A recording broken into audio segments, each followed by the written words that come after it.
So hate is a strong word, and I don't really like to use it, but I don't think we're far off with how people are feeling towards Pax Day. And in this video, I'm going to try and touch on why people are feeling the way they're feeling about Pax Day's early access release. This is where we belong, exploring this vast and wondrous world.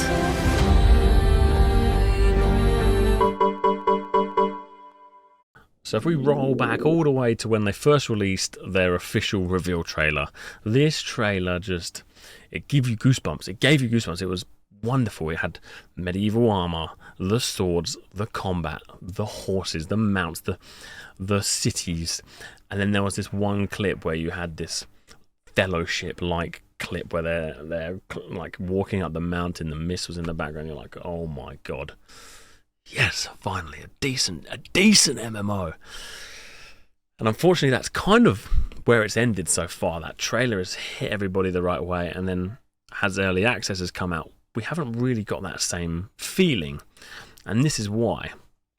So the building's brilliant. The crafting is very in-depth. The gathering feels fun.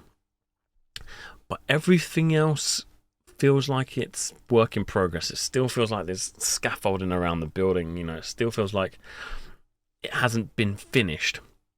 And that's okay. But when you drop a game in early access in 2024, people expect the game to be somewhat finished. They expect a beginning, they expect a middle, and they expect an end. Now, these games don't have to be anywhere near finished, but they expect to be able to go through the paces, and they expect things to be feeling good. Now, a lot of things in Pax Day do feel good, and there's a bunch of people that are hooked to the game. But there's a lot of things that don't feel good.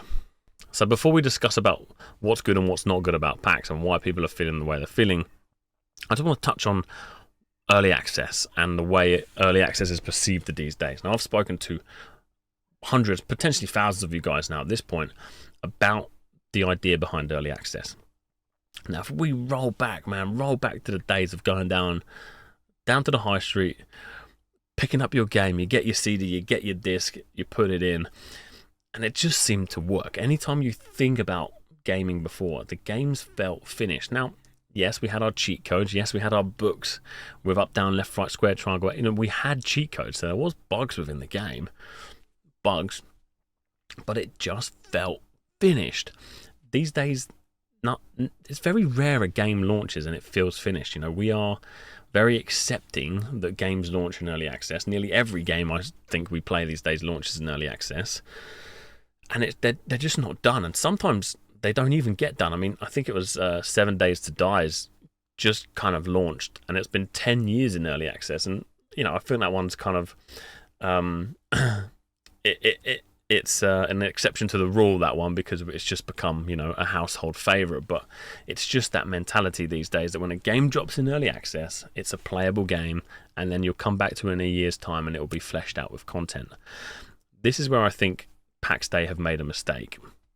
If you take a look at what's happening with Ashes of Creation, you can go onto the website, you can essentially invest in the development.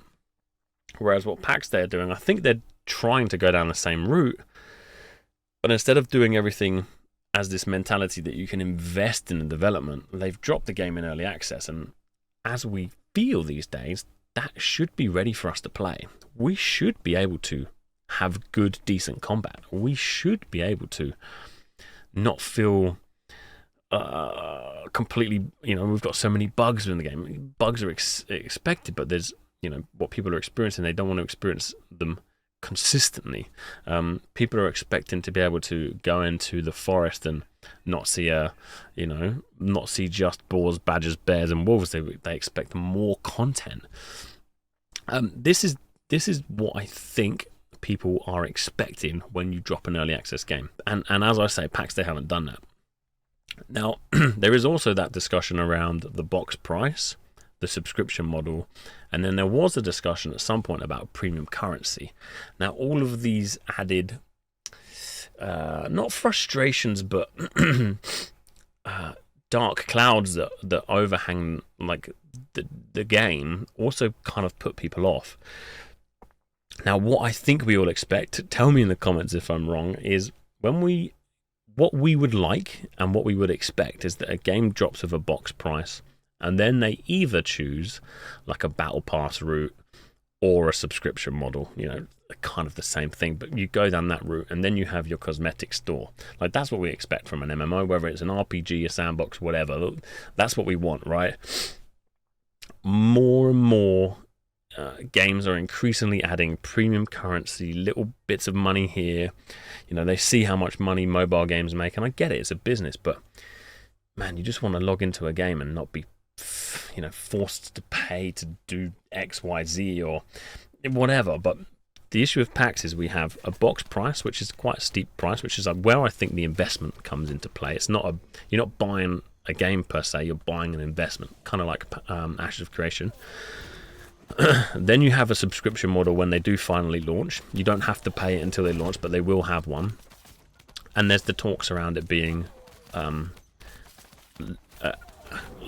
sort of allocated to your plot. So the more plots you have, the more subscription you pay. So for a lot of people, that can kind of come down the pay to win route. The more land you have, the more crafting stations and refineries you can put down, and then you can start smelting more, creating more, getting more armor, speeding things up. So I don't think it's paid to win, but it comes under that territory. And then there's the discussion of a potential premium currency. So there's a lot of kind of, not confusion, but there's a lot of like, the game has to be bloody good for us to warrant paying this price.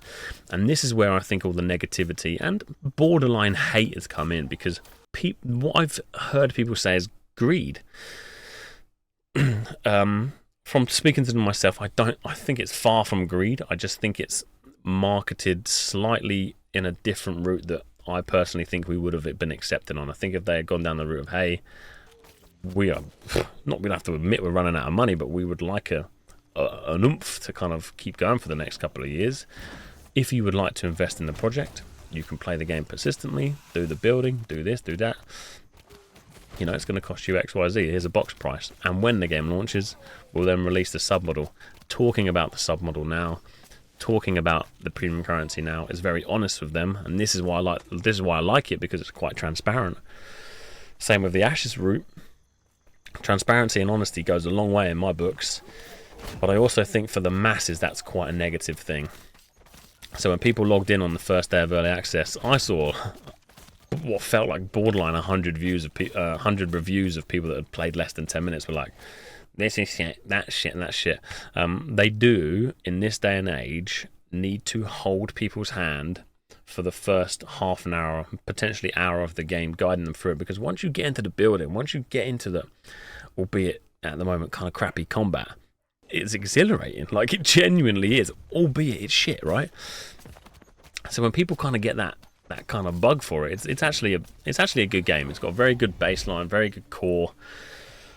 And the fact that they're sort of discussing mounts, horse and carts, small Viking boats, fishing, gardening, farming, the content, the good combat, the PvP, the kingdoms versus kingdoms, it ticks all the boxes to be a super successful game. But for that to happen, then they need the players, right? And people at the moment have had a pretty rocky first impressions of the game. At this point, I'm kind of waffling on a bit, but I just wanted to kind of finish. I'm still playing Pax Dei. Our community is still playing it. But for YouTube, I kind of wanted to finish up my feelings on the game, let you guys know where I'm at. We are playing Pax Dei. I'm going to be supporting the early access. I mean, we've got an account. I'll be playing it from time to time. The community is involved. Power Gaming's involved. They're building away.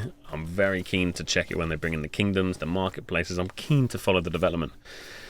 But for now, this will probably be my last YouTube video on Pax Dei until they bring out some updates, and we'll keep you guys updated on the updates. But I wanted to let you know how I thought about it, how you can think about it. If you're thinking about buying Pax Dei, think of it like you're investing in the developers. You're essentially saying, here you go, boys and girls, here's £100.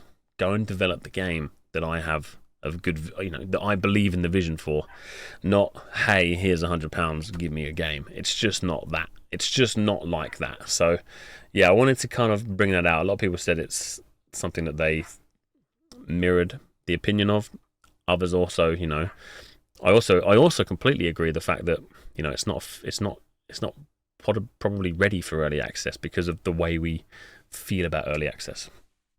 Anyway, if you've made it this far, listen to me waffle. I appreciate you appreciating my opinion. I got to get on, record a Vanlife video. Vanlife has been very fun so far, very enjoyable, completely different way of life. It's very hard to stream, create, run my business, spend time with the family. It's been bloody challenging, I'll tell you that. So sorry for a potential lack of quality YouTube video, but I hope you've enjoyed it. Next up for us is Once Human. We are going to be trying Once Human as a community, and then Throne and Liberty. But for now, I really, really wish Pax Dei good vibes, good things for the future. We'll be following development. So if you're keen to follow it, join the Discord, subscribe here, and see you in the next video.